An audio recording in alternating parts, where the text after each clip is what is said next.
اور زمین کے فرشتے جو ہوتے ہیں وہ اس انسان کے ارد گرد جو لوگ ہوتے ہیں نا ان کو القاء کر دیتے ہیں کہ اس انسان سے محبت کرو کیونکہ اللہ سبحانہ تعالیٰ اس سے محبت کرتا ہے۔ اسی لیے تو کئی دفعہ آپ یہ نوٹ کرتے ہیں کہ آپ پتہ بھی نہیں ہوتا کہ کون آپ کے سامنے ہے اور لوگ آپ کو اتنی خوبصورت اسمائل دے رہے ہوتے ہیں، آپ کو یہ لگتا ہے کہ میں اس کو جانتی ہوں، یہ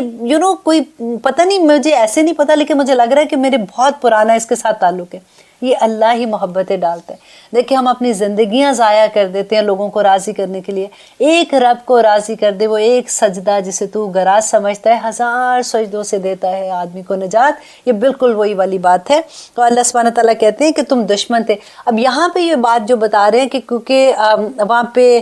مدینہ میں جو اوس اور خزرج 2 قبیلے تھے بڑا لڑتے تھے، اور ایک تو ان کی لڑائی 120 سال تک چلی، وہ اتنا آپس میں لڑتے تھے۔ اور وہاں پہ جو یہود تھے نا ان کا کاروبار یہ تھا کہ وہ ہتھیار بناتے تھے۔ اب کیا ہوتا تھا کہ وہ اس سے ہتھیار خریدتے تھے، ان کا کاروبار تھا، اور پھر وہ لڑتے تھے۔ یہود بڑے خوش تھے کہ یہ آپس میں لڑتے رہے تاکہ ہمارا بھی بزنس چلتا رہے۔ آج کے زمانے میں بھی غور کیجئے کہ کیا حال ہے۔ اللہ اکبر۔ بالکل اسی طرح سے کہ کیا ہوا کہ پھر جب نبی صلی اللہ علیہ وسلم مدینہ میں آئے اور پھر وہ ساروں میں بھائی چارہ ہو گیا، انہوں نے اسلام قبول کر لیا، وہ لڑنا بند ہو گئے۔ تو اب یہ بڑی ان کو تکلیف ہوتی تھی یہود کو کہ یہ تو ہمارا سامان ہی نہیں خرید رہے ہیں، تو ان کو کیسے اب آپس میں لڑائے۔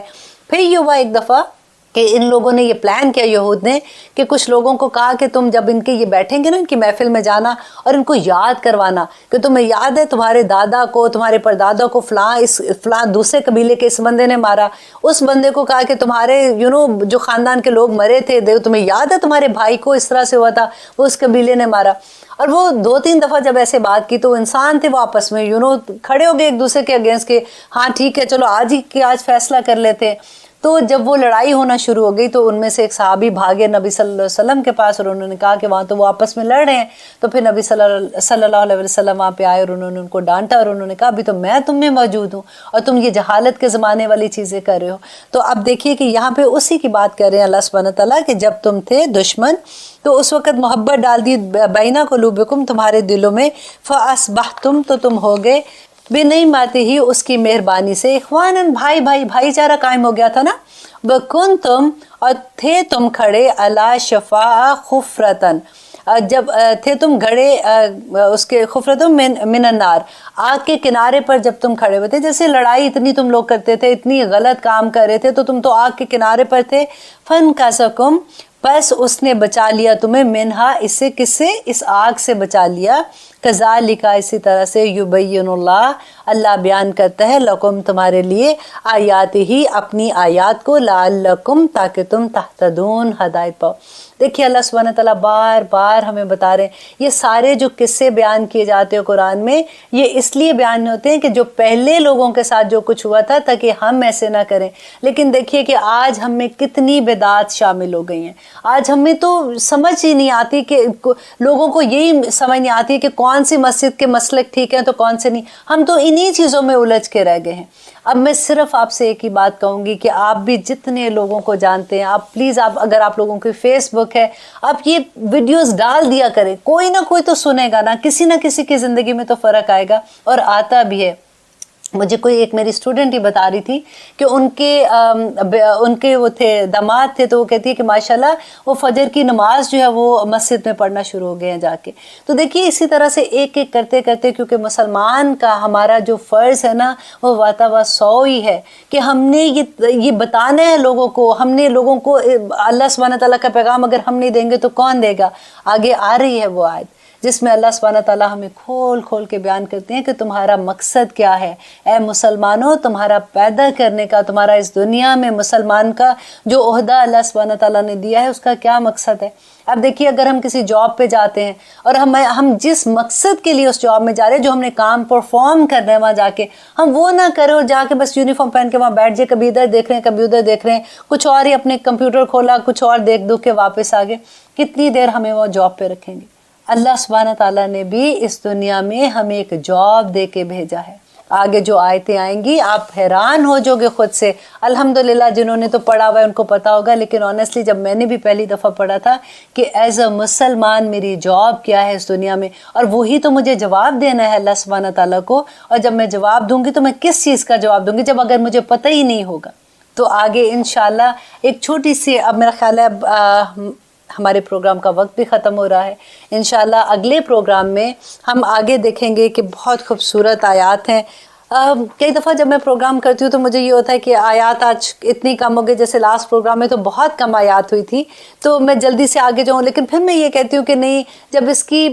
کی وہ ہوتا ہے نا کہ اصل ہمارے اندر نہیں اترے گی تو کیا فائدہ، آیات تو پڑھتے ہی جائیں گے الحمدللہ۔ جیسے ہم نے پہلا سپارہ شروع کیا تھا تو خیر سے ہم چوتھے سپارے پہ آگے، اسی طرح سے انشاءاللہ ہم آخری سپارے پہ بھی آ جائیں گے اور ہمیں انشاءاللہ اللہ سبحانہ تعالیٰ کا پیغام بھی ملتا رہے گا۔ اب دیکھیے کہ اس وقت 1 گھنٹے میں ہم نے کتنی نیکیاں کما لی ہیں الحمدللہ۔ اس وقت فرشتے نازل ہوتے ہیں، آپ کو پتہ ہے ہم نے پڑھا تھا نا کہ جس جگہ پہ اللہ سبحانہ تعالیٰ کا ذکر ہوتا ہے، کچھ فرشتے اللہ سبحانہ تعالیٰ نے زمین پہ رکھے ہی اس لیے، ان کی یہ ڈیوٹی ہے کہ جہاں پہ اللہ کا ذکر ہو وہاں پہ وہ پہنچ جاتے ہیں، اور وہاں پہ جو لوگ اللہ کا ذکر کرتے ہیں اور جو سنتے ہیں اور سناتے ہیں وہ ان کے لیے مغفرت کی دعائیں کرتے ہیں۔ اس وقت جب آپ پروگرام دیکھ رہے ہوتے ہیں، اللہ سبحانہ تعالیٰ سے ساتھ ساتھ دعائیں کیا کیجئے کہ اللہ سبحانہ تعالیٰ ہمیں اس پہ جما دے، کسی طرح سے ہمیں عمل کرنے والا بنا دے۔ میں جیسے اپنی زبان سے، میری آواز سے میں کہتی ہوں کہ لا الہ الا اللہ، میرے ہاتھ کو مسلمان کر دے، میری آنکھ کو مسلمان کر دے، میرے پاؤں کو مسلمان کر دے، میرے جسم کے ایک ایک حصے کو مسلمان کر دے۔ آمین ثم آمین۔ انشاءاللہ اگلے ہفتے پھر ملیں گے اللہ نے کے بعد۔